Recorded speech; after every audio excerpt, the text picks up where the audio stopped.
Olá pessoal, tudo bem? Bom, conforme prometido, eu trago para vocês então um vídeo para que a gente possa conversar um pouquinho sobre as possibilidades educacionais na escrita coletiva digital e, na sequência, falar também sobre a questão dos sistemas de recomendação. Bem, conforme eu comentei com vocês no primeiro dia, né, onde eu fiz a primeira webconferência, existem diversas formas, né, de se trabalhar com a escrita coletiva digital. Todas elas, né, de alguma maneira, elas estão relacionadas ou ao objetivo pedagógico do professor, então o professor tem uma dinâmica para realizar com seus alunos, tem uma estratégia pedagógica, e a partir dela ele vai pensar em algumas situações para que essa escrita coletiva aconteça. Então, isso muito está atrelado ao que o objetivo que o professor está idealizando para determinada atividade. Também pode estar relacionada, né, às funcionalidades ou até mesmo às limitações da tecnologia que for escolhida a escrita coletiva. Um exemplo, a gente tem hoje alguns editores de textos online, né, que não possibilitam a escrita simultânea. Então, ao saber dessa informação, a gente sabe que não é possível pensar em algumas atividades que envolvem o trabalho coletivo ao mesmo tempo, né? Então, o professor vai ter que readequar as suas estratégias, pensar em formas diferentes de trabalhar com a escrita coletiva sem que todos trabalhem ao mesmo tempo no texto. E também ela pode estar relacionada, essas possibilidades, né, essas formas de trabalhar, com os métodos que os próprios professores, os alunos, utilizam para construírem o seu texto. Então, isso pode ter relação, né, um pouco com a forma como que os alunos estão organizados e também como eles planejaram para desenvolver suas escritas. Ou seja, eu posso combinar com o meu grupo, né, de cada um construir uma parte do meu texto, eu posso ter como base um texto inicial, uma pesquisa inicial para inspirar ideias para construir esse texto. Enfim, eu tenho N possibilidades que são acordadas, né, com o grupo ou com o próprio professor para que esse texto possa ser desenvolvido.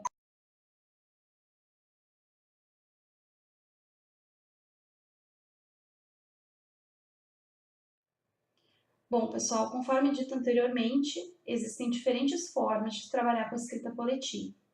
Uma delas seria cada membro do grupo contribui com uma parte diferente, né, do texto, e o documento final, então, ele é construído através da união dessas diferentes partes. Outra possibilidade seria um membro do grupo apresentar um documento, um texto, um artigo, e esse, então, vai se constituir como uma proposta, seja inicial, parcial, até mesmo completa, né, para a resolução dessa tarefa, que é a escrita do texto.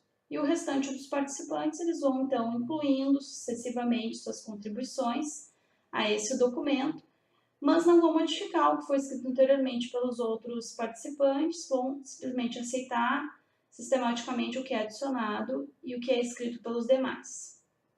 Outra possibilidade seria o membro do grupo também apresentar esse documento com uma proposta inicial, parcial ou completa, e os outros membros, então, também vão contribuir sucessivamente para o início desse documento, propondo, então, modificações, mas dessa vez justificadas e discutindo, né, se concorda ou não com o que foi feito, né, o que foi escrito anteriormente. Outra possibilidade seria a redação desse documento, né, a escrita desse documento vai, então, se basear na discussão, na interação, na comunicação com os outros membros, né, com revisões sistemáticas, onde todos os membros do grupo reagem com comentários, reagem às mudanças e às edições feitas por outros participantes. Mas, de novo, são todas estratégias, né, vai de encontro com os objetivos educacionais do professor e de como o grupo também pode se estruturar, né, ou pode se organizar para desenvolver essa atividade.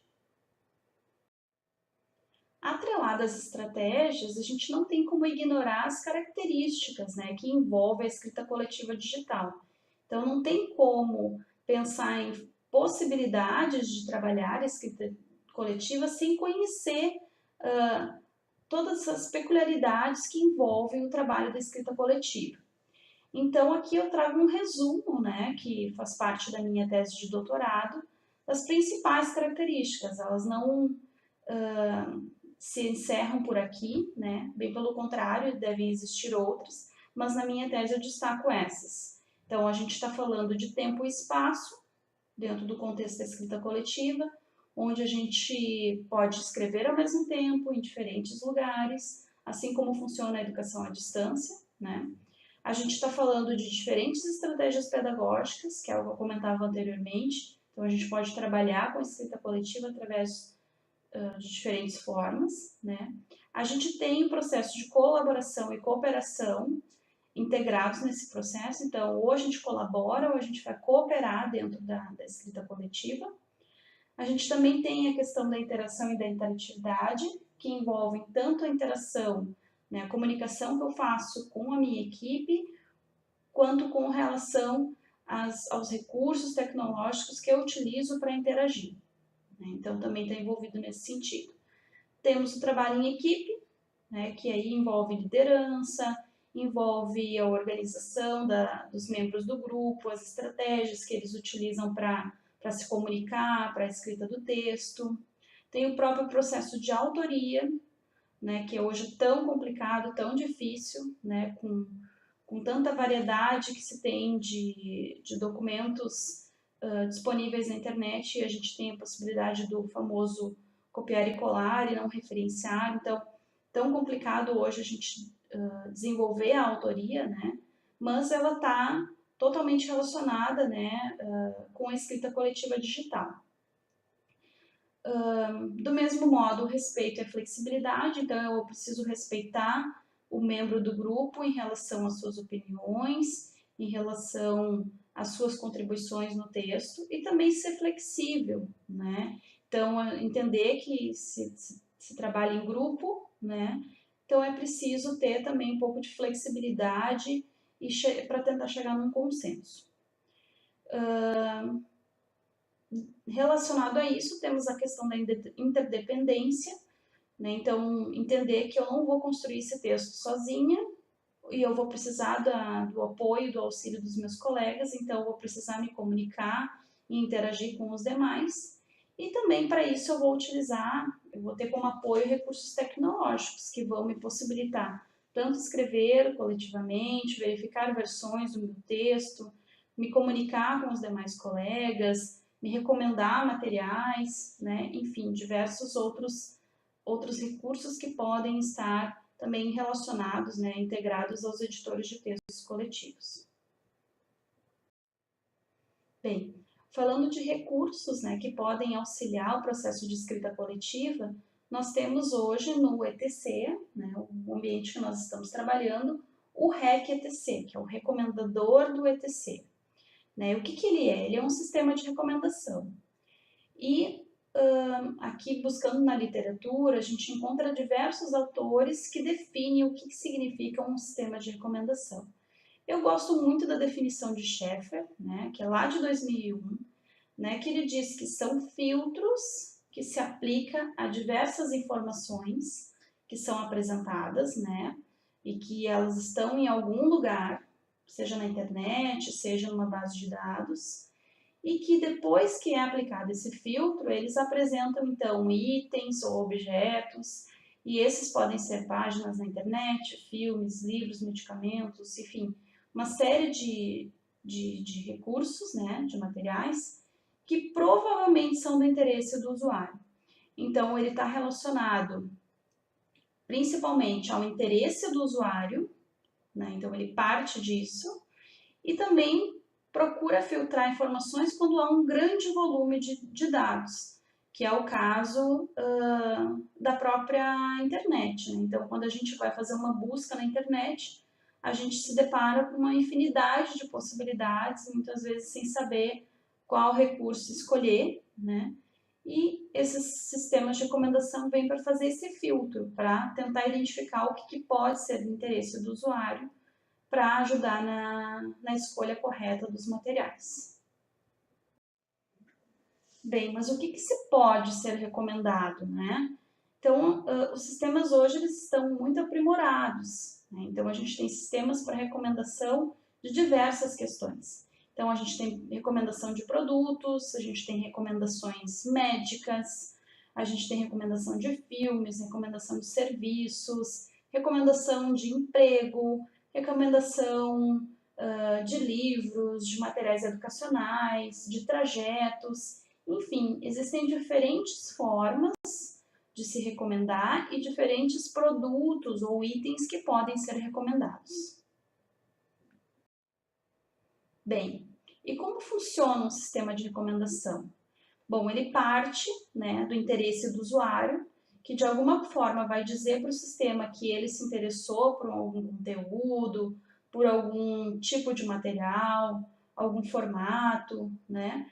E esse sistema vai gravar essa informação e buscar dentro de uma base de dados, né, produtos ou itens relacionados ao que ele sinalizou como interesse.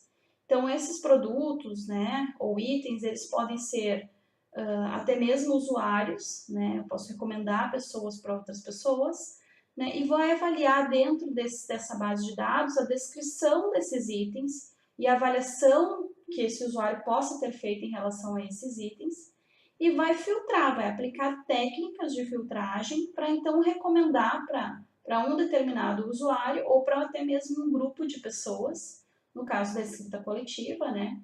Determinados itens ou determinados usuários conforme a sinalização que esse usuário fez no sistema para indicar seu interesse.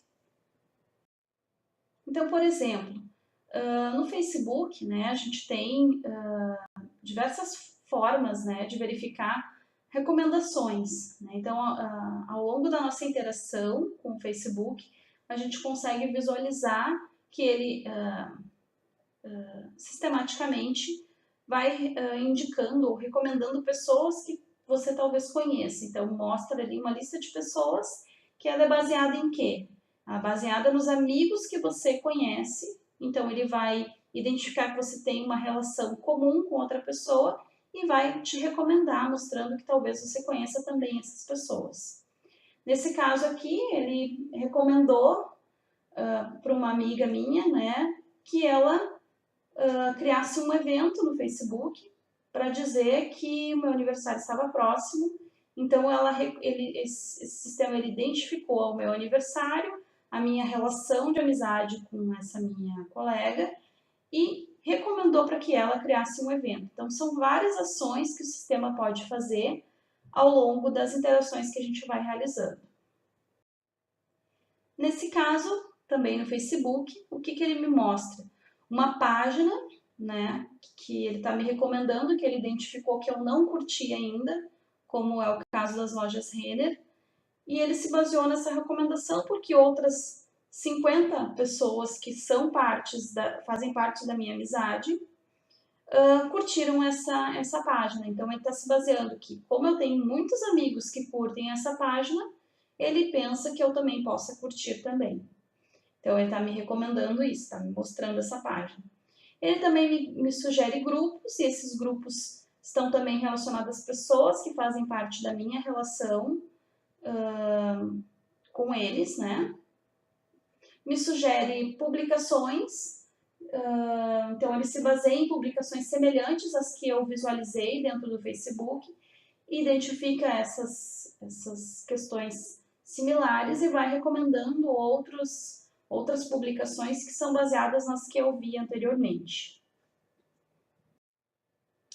Aqui a gente tem o site da Amazon, né, que então, a partir da minha interação dentro desse site, ele vai me mostrar itens que estão relacionados, né, vai me recomendar itens relacionados aos que eu visualizei anteriormente.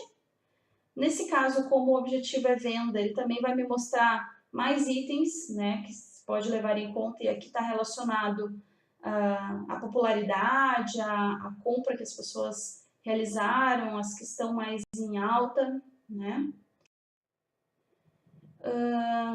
E lá no final do site tem sempre uma área que diz recomendações, né, ou itens que eu visualizei recentemente que estão baseados no meu histórico. Então, ele apresenta de novo alguns itens que eu visualizei, ele vai verificar que eu não comprei, né?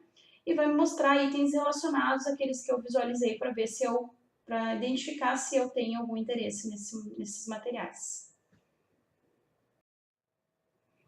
Outra forma também de recomendar materiais é através do e-mail, né? Então, atualmente a gente tem recebido muitos e-mails com sugestões baseadas, né, em interações que você faz em determinados sites. Então, no Twitter, por exemplo, eu recebi a sugestão para seguir essas pessoas no Twitter com base, né, na navegação que eu tive em perfis similares a esse. Então, ele identificou que eu gosto de música, né, que eu estou seguindo essas pessoas relacionadas e está me recomendando isso por e-mail, né?